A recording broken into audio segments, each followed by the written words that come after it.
Avons-nous déjà pris le temps de réaliser comment Dieu agit en marge de la vie? Avons-nous oublié ce que signifie la loyauté lorsque tout s'effondre autour de nous? Et avons-nous négligé la manière dont il transforme les familles à travers celles que le monde rejette? Aujourd'hui, nous plongeons dans une histoire discrète, cachée entre les livres des juges et de Samuel. Une histoire marquée par la famine, le veuvage, les passages de frontières et une étrange dont la foi a écrit l'avenir. Un récit qui révèle comment Dieu régit en coulisses lorsque l'existence devient âme.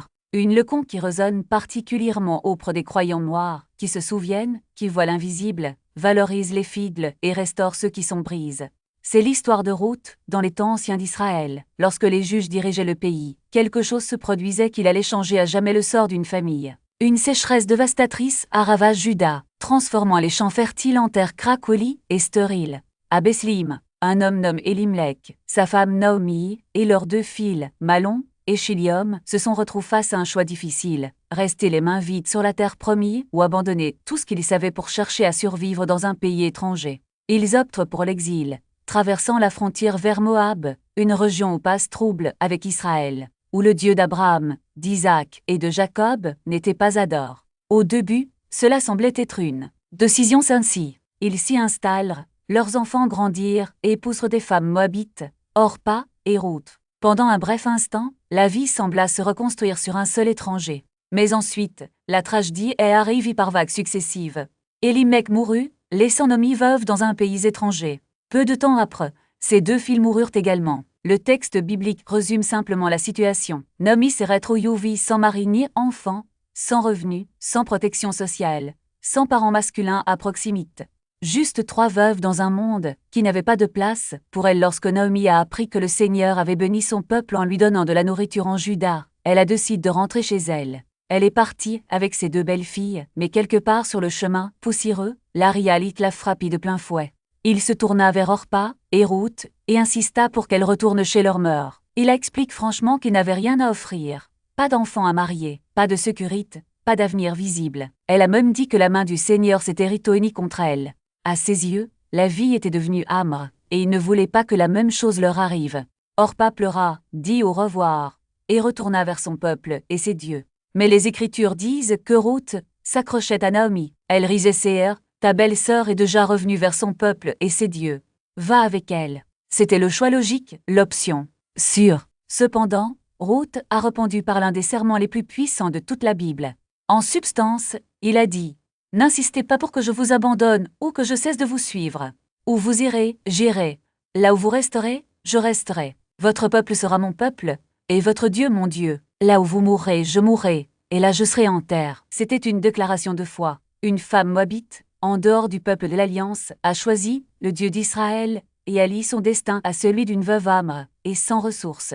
Il a choisi l'incertitude avec Naomi plutôt que la sécurité sans elle. Lorsque Naomi a réalisé que Ruth était déterminée, elle a hâte d'insister. Il n'y avait plus rien à dire. Ruth avait fait son choix, une décision qui façonnerait leur avenir d'une manière qu'ils ne pouvaient pas encore imaginer. Alors les 2 femmes, l'une plus âgée et aigrie, l'autre jeune et inébranlable, marchent ensemble le long de la route poussiéreuse en direction de Bethléem. Le voyage de Moab à Bethléem n'a pas à être facile. Il s'agissait d'une 50aine de kilomètres à travers un terrain montagneux et désertique, un itinéraire qui mettrait à l'épreuve même les voyageurs les plus endurcis. Jour après jour, Naomi et Ruth avançaient avec des pieds endoloris, ne portant plus que leur douleur et un fragile espoir que la vie à Bethléem pourrait être moins cruelle que celle qu'elles avaient laissée derrière elles. Chaque pas leur rappelait ce qu'ils avaient perdu: mari, enfants, terre familière, et en même temps, les conduisait vers quelque chose qu'ils ne pouvaient pas encore voir lorsqu'ils arrivèrent enfin à Bethléem. Toute la ville fut secouée. Ce n'était pas une arrivée discrète. Les femmes de la ville lèvent les yeux, plissent les yeux, et commencent à murmurer: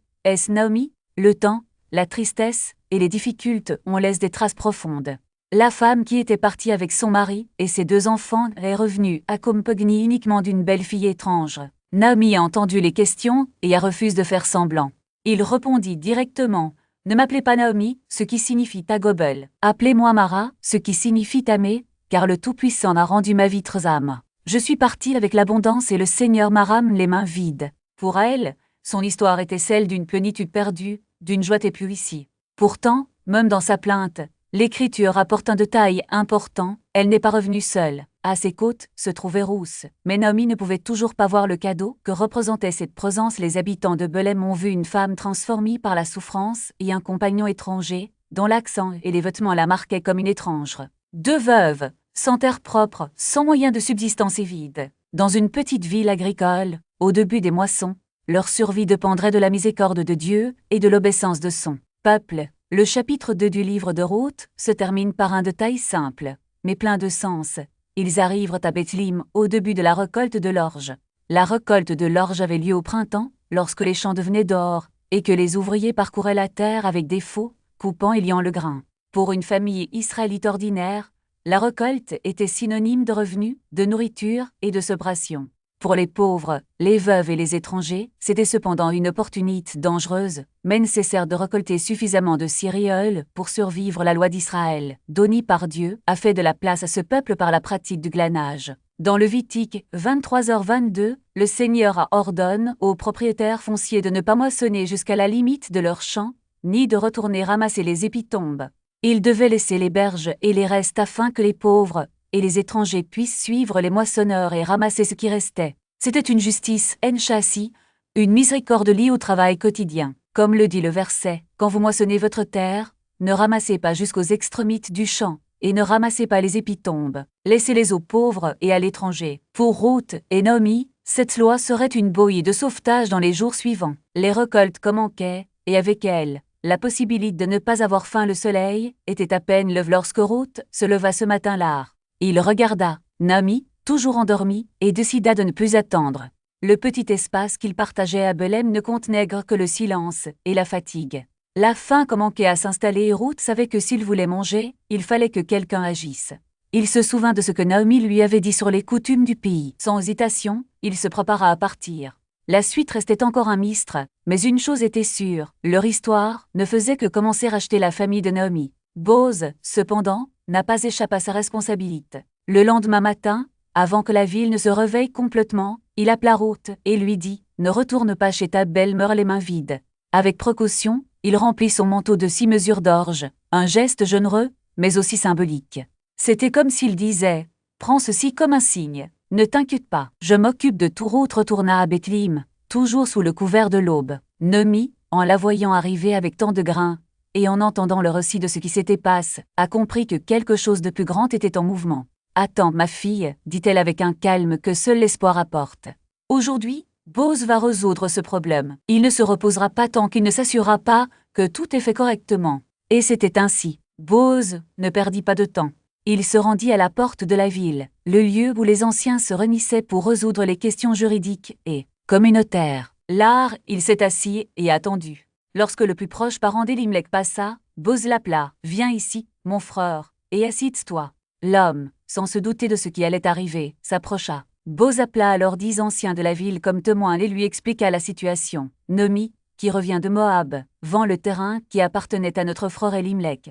Je pense qu'il serait bon de te prévenir, car, en tant que parent proche, tu as le droit de racheter ce terrain. Si tu le veux, déclare-le maintenant devant ces hommes. » L'autre parent, en entendant parler du terrain, semblait intéressé. « Je vais la sauver, dit-il sans hésitation. » Mais Boz ajouta, « Le jour où tu acquéras le pays de Naomi, tu acquéras aussi Ruth la Moabite, veuve de Malon, pour garder le nom du défunt sur ton héritage. » En entendant cela, l'homme recula. « Dans ce cas, je ne peux pas racheter la terre, car cela nuirait à mon propre héritage. Vous pouvez avoir le droit de rachat, mais je ne le ferai pas. » C'était la coutume en Israël. Pour confirmer le transfert d'un droit, un homme ôtait sa sandale et la tendait à l'autre.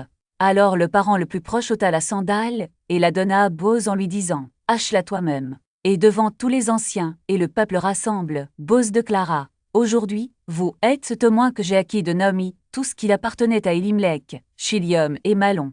J'ai aussi acquis Ruth la Moabite, veuve de Malon, pour être mon épouse, pour garder le nom du défunt sur son héritage, afin que son nom ne disparaisse pas parmi ses frères. » Et de la porte de sa ville les anciens, et tout le peuple à la porte répondirent « Nous sommes témoins. Que l'Éternel fasse que la femme qui entre dans ta maison ressemble à Rachel et Léa, qui ont bâti ensemble la maison d'Israël. » Et c'est ainsi que Boz prit Ruth pour femme. Lorsqu'ils se sont réunis, le Seigneur lui a permis de concevoir, et elle a donné naissance à un fils. Les femmes de Bethléem dirent à Naomi, « Béni soit l'Éternel, qui ne t'a pas laissé aujourd'hui sans sauveur. Que son nom soit célèbre en Israël. Il te rendra la vie et te soutiendra dans ta vieillesse.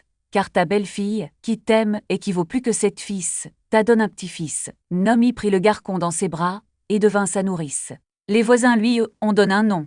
Un fils est né de Naomi, et ils l'appellent Obed. Il était le père de Jesse, qui était le père de David. Ainsi dans cette petite maison de Bethléem, où auparavant est mis avec deuil et faim, maintenant résonne le cri d'un enfant, signe que Dieu ne les a pas oubliés. Ce qui a commencé par une simple décision d'un jeune étranger qui a choisi de cueillir du grain dans les champs d'autrui, se termine par un nom grave dans la lignée du Messie lui-même. Parce que parfois, les plus grandes histoires de rédemption commencent dans les endroits les plus improbables, avec des personnes auxquelles personne ne s'attendait. Bose, fidèle à sa parole, ne perdit pas de temps. Avant même que le soleil ne se lève, il renvoya Ruth chez elle avec 6 mesures d'orge, un poids qu'elle pouvait difficilement porter seule, mais qu'elle transportait bien plus que du grain. C'était un signe concret de sa promesse, un geste qui parlait non seulement de générosité mais aussi d'attention envers Naomi. Lorsque Ruth arriva, Naomi entendit son rapport et, avec la sagesse de quelqu'un qui connaissait les coutumes du pays, lui dit d'attendre. « Cet homme ne se reposera pas tant qu'il n'aura pas résolu ce problème aujourd'hui, a-t-il déclaré. Ainsi, Ruth est rentrée chez elle non seulement avec un cadeau tangible, mais aussi avec la certitude que Boaz assumerait personnellement la responsabilité de sa situation.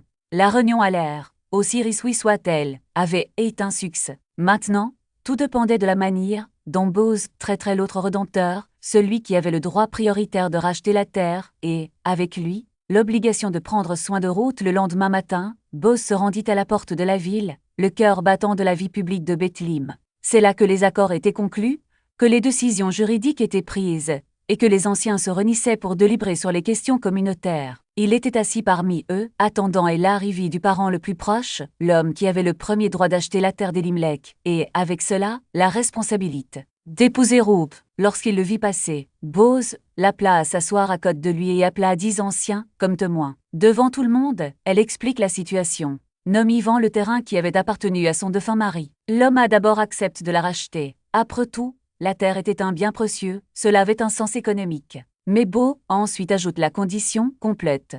Le jour où il acquérait le champ, il prendrait également Ruth la Moabite pour épouse, afin de préserver le nom du défunt sur son héritage. Soudain, le coup est devenu clair. Le sauveteur se retire, craignant que cela ne nuise à son propre héritage. « Je ne peux pas le racheter », a-t-il déclaré, renonçant à son droit sur place, devant les anciens et le peuple. Selon la coutume de l'époque, pour conclure l'affaire, il ôta une de ses sandales et la remit à Boaz, geste public confirmant le transfert du droit de rachat. Boaz éleva alors la voix pour que tout le monde l'entende. « Aujourd'hui, vous êtes ce témoin que j'ai à Naomi tout ce qui appartenait à Elimelech, Chilium et Malon. Et j'ai aussi acquis Ruth la Moabite pour femme. Ce qui avait commencé comme une veuve étrange recueillant du grain dans les champs de quelqu'un d'autre s'est maintenant transformé en un pacte de protection, de mariage et de restauration. Les anciens et le peuple ont répondu par des bénédictions. Ils supplièrent le Seigneur de faire de Ruth comme Rachel et Li, les 2 femmes qui, ensemble, bâtirent la maison d'Israël. Ils ont demandé que la progéniture de Boaz soit, comme Péré, le fils que Tamar avait donné à Juda. Un rappel que Dieu avait déjà travaillé à travers des histoires familiales complexes et précises pour accomplir ses desseins. Avec le temps, Ruth et Boaz eurent un fils, qu'ils appelèrent Obed. Les femmes de la ville dirent à Naomi, « Cet enfant renouvellera ta vie et te soutiendra dans ta vieillesse. » La même Naomi qui se disait autrefois âme reberquait désormais son petit-fils dans ses bras, devenant sa nourrice. Le livre se termine par une généalogie qui relie Péré à Hezron, Ram, Aminadab, Nasson, Salmon, Boaz, Obed, Jesse et David. Une lignée qui mènerait à la famille royale d'Israël. Lorsque nous ouvrons l'évangile de Matthieu dans le Nouveau Testament, nous trouvons Ruth, nommée parmi les ancêtres de Jésus le Messie, aux côtes de Tamar, Rahab et d'autres femmes. Un signe clair que le plan salvifique de Dieu incluait intentionnellement les gentils, les étrangers et ceux que le monde considérait en marge. Boaz, le sauveur de la famille, montre le Christ, notre Rédempteur ultime, qui nous arrache non pas avec de l'argent ou de l'or, mais avec son propre sang. Dans l'histoire de Ruth, nous voyons la providence divine, le souci de Dieu pour les pauvres et les étrangers, et comment il ancre l'obéissance quotidienne dans des objectifs éternels, faisant écho à la promesse que toute chose concourt au bien de ceux qui l'aiment à travers la perte, le chagrin, la pauvreté et les difficultés. Dieu tissait une histoire de rédemption qui non seulement bénirait Ruth, Boaz et Naomi en leur temps, mais qui se répercuterait à travers le roi David, et finalement à travers Jésus-Christ, apportant la bénédiction au monde entier. Et si vous lisez ceci, sachez que cette histoire vous est parvenue. Vous faites partie du fruit de cette même main rédemptrice, qui continue d'agir, attirant à elle les oublis, les fatigues, et ceux qui, comme Ruth, refusent de lâcher la main de Dieu si ces mots, on touche votre cœur, ne les laissez pas ici. Permettez-leur de s'installer en vous, puis aidez-les à atteindre d'autres personnes qui ont besoin d'espoir. Puisse ce témoignage de rédemption silencieuse, mais puisse en atteindre davantage de personnes. Et si ce n'est pas déjà fait, prenez un moment pour réfléchir. Dans quel domaine de votre vie Dieu travaille-t-il dans les coulisses, même lorsque vous ne pouvez pas le voir? Confiance. Comme Ruth, comme Naomi, comme Boz, vous aussi êtes impliqués dans une histoire plus grande que la votre Seigneur Dieu. Nous te remercions pour Ruth, Naomi et Boz, qui nous montrent que tu vois les brises, les veuves, les pauvres, les étrangers et les oublis. Merci qu'en Jésus, notre véritable Rédempteur, nous trouvons le pardon, la restauration et une place dans votre famille. Pour tous ceux qui se sentent comme Naomi, accablés par la perte ou l'amertume, renouvelez l'espoir et rappelez-vous que votre histoire n'est pas encore terminée. Pour ceux qui s'identifient à Ruth, marchez par la foi dans des lieux inconnus honore sa loyauté, sa persévérance et son obéissance silencieuse. Et pour ceux qui sont aptes à ressembler à Boaz, cela renforce le cœur pour agir avec justice, miséricorde et générosité dans un monde qui ignore si souvent les plus vulnérables aident-nous à vivre selon l'esprit de Michée 6, 8, à pratiquer la justice, à aimer la miséricorde et à marcher humblement avec toi. Nous remercions chaque personne qui a parcouru cette étude avec nous et nous demandons que ta parole continue d'agir en nous longtemps après que ces paroles soient terminées. Facon nous a reflété le cœur de notre Rédempteur, Jésus-Christ. En son nom, nous prions.